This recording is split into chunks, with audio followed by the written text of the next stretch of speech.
Hello, and thank you for joining me.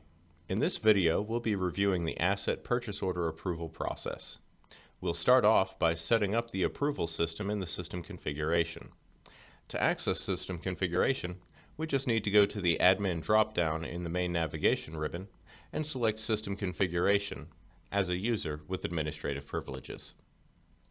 Here in the System Configuration page, we can select Purchase Order Approvals from the panel on the left.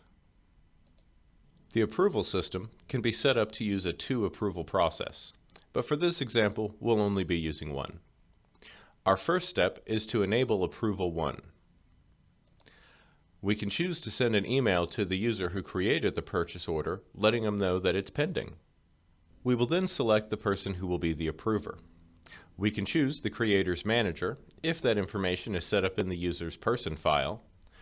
We can select one person to always get all of the approvals, or we can set it to be approved by any user with admin security privileges.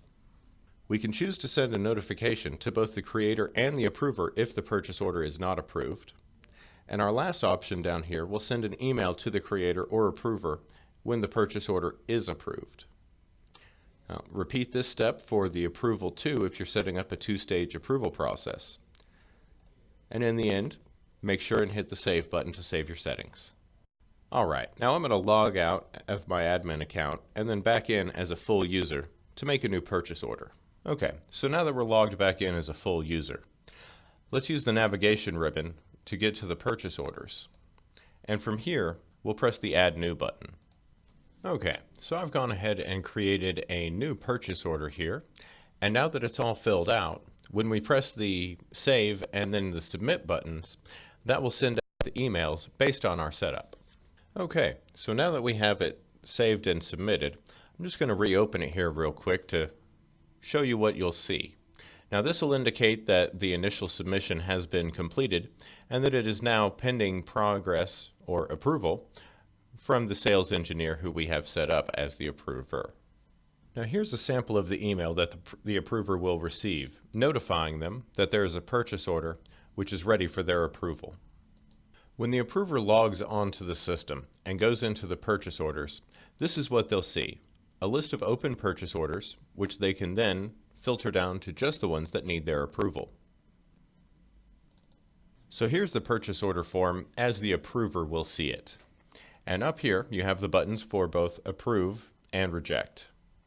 Now in this particular example, we're going to approve the PO. So now that we have the PO approved, I've logged back in as the full user. And since the PO has been approved, we can now receive against it. So here in the Receive transaction, we can simply come up to the Purchase Order field and select our purchase order from the drop-down.